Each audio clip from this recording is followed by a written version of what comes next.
कहते हैं कि बड़ी गाड़ियों का ही सफ़र अच्छा होता है। ए जनाब, बड़ी गाड़ियों का ही नहीं, अगर दोस्त अच्छे होना और रिश्तेदार सच्चे हों तो सफ़र तो पैदल भी बहुत अच्छा होता है। तो इस प्यारे से थॉट के साथ शुरुआत कर लेते हैं अपने ब्लॉग की। तो आज का ब्लॉग जो है मैंने शुरू किया है इवनिंग से। ब्लॉग बनाने का मन तो नहीं था, फिर मैंने सोच ही लिया कि चलो ब्लॉग बना ही लेते हैं, क्योंकि जो ब्लॉग बने हुए होते हैं ना तो काम में आते ही हैं। तो मैंने गेहूँ साफ़ किए थे, तो बस मैं यहाँ लगा रही हूँ झाड़ू। तो आज के ब्लॉग में वैसे तो हम जो काम करते हैं वही वॉइस ओवर करते हैं। तो आज मैं आपको एक छोटी सी स्टोरी सुनाती हूँ। बहुत दिलचस्प स्टोरी है, सुनना ज़रूर और बताना आपको ये मेरी स्टोरी कैसी लगी। तो पता है, एक जगह ना बहुत बड़ा सम्मेलन होता है। उस सम्मेलन में बहुत सारे लोग होते हैं और होस्ट भी होता है, हस्बैंड वाइफ का सम्मेलन होता है।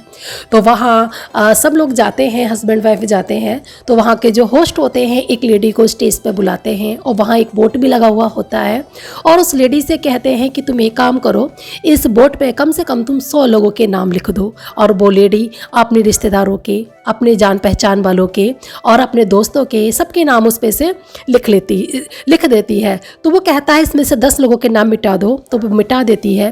फिर और कहता है और 10 लोगों के नाम मिटा दो, वो और मिटा देती है। ऐसे धीरे धीरे करते करते वो काफ़ी लोगों के नाम मिटा देती है और बोट पर रह जाते हैं उसके मैके वालों का नाम और उसके पति का और उसकी औलाद का नाम, यानी कि उस लेडी के बच्चों के नाम रह जाते हैं। तो वो होस्ट कहता है एक काम करो, इसमें से तुम 4 नाम और मिटा दो। तो वो 4 नाम मिटा देती है, अपने मम्मी पापा का और अपने भाई बहनों का। तो वो फिर रह जाते हैं उस बोर्ड पर 3 नाम, उसके बच्चों के और उसके हस्बैंड का। तो वो कहता है कि होस्ट कहता है तुम एक काम करो, इसमें से 2 नाम और मिटा दो। जब वो अपने मम्मी पापा का नाम मिटाती है तभी उसकी आंखों में आंसू होते हैं, पर आंसू को पोंछते हुए मम्मी पापा का और अपने भाइयों का नाम मिटा देती है। जब 2 नाम मिटाने के लिए और कहा जाता है तब वो और कस में पड़ जाती है कि अब तो उसके पति का और उसके बच्चों के ही नाम बचे हैं। फिर भी वो आंखों में आंसू लिए हुए अपने बच्चों के नाम को मिटा देती है। तो होस्ट कहता है कि तुमने अपने मम्मी पापा का नाम ही मिटा दिया, अपने बच्चों के नाम ही मिटा दिया, तुमने अपने पति का नाम तुम क्यों नहीं मिटा पाई। तो उस औरत ने बहुत ही प्यारा सा सुंदर सा जवाब दिया। उस जवाब को सुनिएगा ज़रूर, बहुत ही प्यारा जवाब था उसका। उसने कहा ये मेरे मम्मी पापा हैं, एक दिन बूढ़े हो जाएंगे, ये मेरा साथ छोड़ देंगे। ये मेरे भाई बहन हैं, इनकी भी शादियां हो जाएंगी, इनकी भी जब घर बस जाएंगे तो हो सकता है ये भी मेरा साथ छोड़ दे। और ये मेरे बच्चे हैं, जब इनकी भी शादियां हो जाएंगी तो ये भी मुझे बुढ़ापे में अकेला छोड़ देंगे। बट मेरा पति ऐसा है जो बुढ़ापे में भी मेरे साथ खड़ा होगा, मेरे दुख में, मेरे कष्ट में हर परेशानी में मेरे साथ खड़ा होगा। इसलिए मैं अपने पति का नाम नहीं मिटा पाई। तो पता है वहाँ के लोगों ने ना उसकी बहुत सराहना की और उसके लिए तालियां बजाई और कहा कि तुमने सच में बहुत ही प्यारा और बहुत ही सुंदर जवाब दिया। तो बताइएगा किस किस को उसका जवाब अच्छा लगा और किस किस को उसका जो उसने समझाया, जो समझाने का तरीका था वो अच्छा लगा। एक चीज़ और है, शादी में ना बहुत बड़ी ताकत होती है। अभी पता है, मैं अपनी ही एक छोटी सी बात बताती हूँ। जब मैं अनमैरिड थी ना तो मेरी मम्मी मुझसे कहती थी, जैसे मुझे नानी के घर जाना होता था तो मेरी मम्मी भेज दिया करती थी। तो नानी के यहाँ पर मैं मुश्किल से 1 महीना या 2 महीने रहती थी, उसके बाद मैं अपने ही घर वापस आ जाती थी, उससे ज़्यादा मैं नहीं रह पाती थी।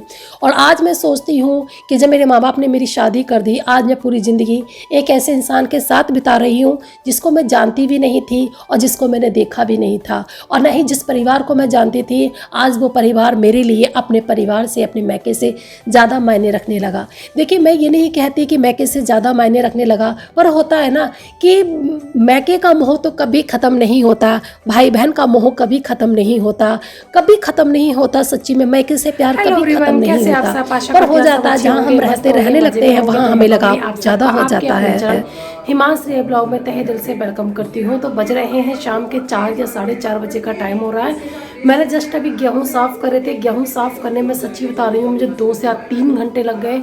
हालत ख़राब हो गई। गेहूँ साफ़ करने में कमर में दर्द हो जाता है, क्योंकि सूप जो होता है ना ऐसे से जो फटकते हैं उसमें थोड़ा जल्दी हो जाता है और ये छन्नी से बहुत ज़्यादा टाइम लगता है। अब तो मेरे दिमाग में एक ही चीज़ चल रही है, अब की बार में जो मैं गेहूँ लेके आऊँगी ना घर ससुराल से, तो वहीं से उनको धो के सुखा के लेके आऊँगी। थोड़ा सा मेरे लिए भी ईजी हो जाएगा काम, क्योंकि अगर मैं यहीं पर ला के उनको, क्योंकि वहाँ जब मैं पुराने वाले में रहती थी ए ब्लॉक में तो वहाँ तो पानी निकलने की व्यवस्था थी, तो वहाँ तो मैं धो के सुखा के पिसवा लिया करती थी, तो मुझे इतनी मेहनत करनी नहीं पड़ती थी। बट यहाँ पे ना थोड़ा सा पानी निकलने की प्रॉब्लम है।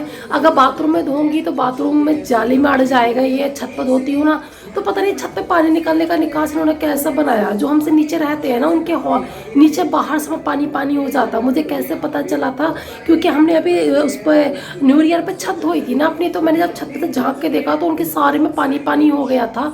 तो मुझे पता चला कि छत का पानी इनके यहाँ फैलता है सारे में, तो वो भी अच्छा नहीं लगता ना कि हम अपना काम तो कर लें, दूसरे के यहाँ गंदगी फैला दें। तो इसलिए मैं छत पे भी गेहूँ नहीं धोती, वरना मैं छत पे धो सकती हूँ, आराम से सुखा भी सकती हूँ। अब की बार मैं जब जाऊँगी ना घर, तो मैं सच्ची बता रही हूँ गेहूँ धो के सुखा के लेके आऊँगी। फिर तो बस मुझे ये रह जाएगा कि हल्का फुल्का ऐसे ऐसे हाथ देखा, मतलब गेहूँ को देखा कुछ है तो नहीं, और पिसवा लिया, वो ईजी हो जाएगा। तो शाम का टाइम हो रहा है, तो मैं इवनिंग चाय बनाऊंगी, इवनिंग टी।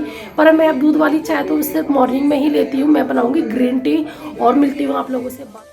और सबसे ज़्यादा ताकत शादी के रिश्ते में ही होती है, क्योंकि माँ बाप जब विदा कर देते हैं, हम बिना सोचे बिना समझे एक इंसान के साथ, एक अजनबी परिवार के साथ रहने लगते हैं। अगर हमारे माँ बाप हमसे ये कहना कि पड़ोसी के घर पर जाके रहने लगो कुछ दिन के लिए, तो हम नहीं जाएंगे, क्योंकि हम ये कहेंगे कि उन्हें क्या हम जानते हैं, उन्हें क्या हम पहचानते हैं। तो पहचानते थे तो हम उसे भी नहीं थे जिनसे हमारी शादी हुई है, जानते तो हम उन्हें भी नहीं थे जिनके बीच आज हम रह रहे हैं। फिर भी पता नहीं क्यों इन लोगों से ज़्यादा लगाव हो जाता है।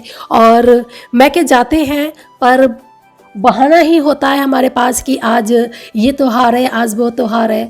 जाने की इच्छा सबकी करती है मैके, पर कुछ जिम्मेदारियों के तले हम दबके रह जाते हैं, और चाहते कर भी हम अपने मैके नहीं जा पाते। हम यही सोचते हैं कि चलो बच्चों की छुट्टियां पड़ेंगी तब जाएंगे, या इनकी छुट्टियां पड़ेंगी तब जाएंगे। बस यही सोचते सोचते ना हम मैके नहीं जा पाते, और सारी ज़िंदगी हम अपनी ससुराल में और अपने पति के साथ ही बिता देते हैं। और जब एक पति जब ये कह देना कि तुम अपने घर चली जाओ, तो सच्ची बता रही हूँ पैरों के नीचे से ज़मीन खिसक जाती है। यही लगता है कि जिसके लिए हमने अपना घर, अपना परिवार, अपने माँ बाप छोड़े, आज उसने एक पल में हमसे ये कह दिया कि अपने घर चली जाओ। जिसको हम जानते नहीं थे, पहचानते नहीं थे, उसका घर हमने बसाया, उसका घर हमने सजाया, और उसने एक पल में कह दिया, एक पल में कह के हमें पराया सा कर दिया। दिल जब उसके पता है शरीर के अंदर टूटता तो ज़रूर है, कुछ ना कुछ उसका दिल टूटता है, पर उसकी आवाज़ किसी को सुनाई नहीं देती। बट बोले फिर भी वो हिम्मत करके ना सब कुछ सहन करते हुए भी अपने फ़र्ज, अपने कर्म से कभी पीछे नहीं हटती है। कुछ भी हो जाए अपने बच्चों के लिए, अपने पति के लिए, फिर भी सब कुछ करती है। वो अपने मन को एक दिलासा दे लेती है कि चलो कोई नहीं, जो कहा है गुस्से में कहा है। वो रोती भी है, ऐसी बात नहीं है कि वो रोती नहीं है। और चाहे गुस्से में कहा है, उसके मन में यही सवाल आता है, चाहे गुस्से में कहा है, कहा क्यों, मगर उसमें ये हिम्मत नहीं होती कि अपने पति से पूछ सके। बस वो हंस के टाल देती है और अपने घर के कामों में लग जाती है। कहने वाले कहते हैं कि क्या हो तुम, एक हाउस वाइफ ही तो हो।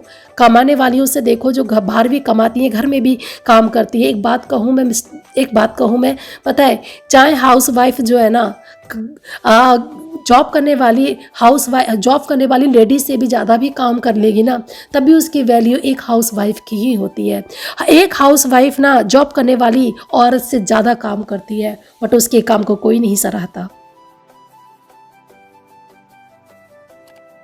तो फ्रेंड, ये गेहूँ मैंने साफ़ करके बांध के रख दिए हैं, क्योंकि आटा हो चुका है ख़त्म। तो ये आज ही पिस के आने हैं, इसलिए मैंने ये बांध के रख दिए हैं। जब भी हस्बैंड जी आएंगे उनको भेज दूँगी आटा पिसवाने के लिए। अगर लेट आए तो ये कल ही पिसेंगे, वैसे भी कल सैटरडे है तो ऑफ रहेगा।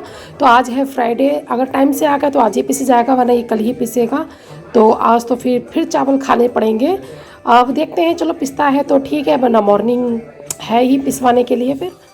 क्योंकि सबकी नज़रों में तो बस यही रहता है कि ये रुपया नहीं कमाती, बस घर में काम करती है। और जो रुपया कमा के लाती है ना, चाहे वो तेवर भी दिखाए ना, चाहे वो कुछ भी कहे, चाहे अपने पति पे अपनी हुकूमत क्यों ना चलाए, मगर वो फिर भी अच्छी है, क्योंकि भैया वो हरे हरे नोट कमा के ला रही है। हम कौन सा नोट कमा रहे हैं, हम घर में ही तो रह रहे हैं। तो बस ये थी मेरी बातें जो मैंने आपके साथ शेयर की, और स्टोरी बताना कैसी लगी और कैसी लगी मेरी आज की ये बातें। और कौन कौन मानता है कि शादी के रिश्ते में सबसे ज़्यादा ताकत ज़रूरत होती है, तो बताना ज़रूर। तो बस मैं बना रही हूँ यहाँ पर अपना लंच में बना रही हूँ मैं लंच नहीं सॉरी डिनर बना रही हूँ। तो डिनर में मैं बना रही हूँ ओट्स, क्योंकि हस्बैंड जो है ना वो ऑफिस में ही खा के आएंगे और बेटे ने खा लिया है खाना, तो फिर मैंने सोचा कि चलो अपने लिए ओट्स ही बना लेते हैं। ओट्स की रेसिपी मैं पहली बार ट्राई कर रही हूँ, बट मुझे बहुत अच्छा लगा था। मैंने थोड़ा सा खिचड़ी की तरह बनाया था, वैसे इसको थोड़ा सा लिक्विडी भी बनाते हैं, पर मैंने थोड़ा सा खिचड़ी से खिचड़ी बनाते हैं ना वैसे ही बनाया था, पर बहुत ही टेस्टी लगा था। मैंने यहाँ पे डाल दिया था 1 कटोरी पोहा, पर वो पोहा की जो स्किप वीडियो है ना मेरी, वो स्किप हो गई थी, पता नहीं कैसे पता नहीं चला। तो पहले तो मैं अभी पानी ही डाल रही हूँ। पानी डालने के बाद ना उसको थोड़ी देर के लिए उबाल आने के लिए रख दूँगी। जब ये मेरी गाजर और मटर गल जाएगी तब मैं इसमें 1 कटोरी ना वो डाल दूँगी ओट्स। देखिए यहाँ पर मैंने 1 कटोरी ओट्स डाला था, बट वो पता नहीं मैं रिकॉर्ड नहीं कर पाई, पता नहीं क्या। और तो ये देखिए मेरा ओट्स बन के हो चुका है।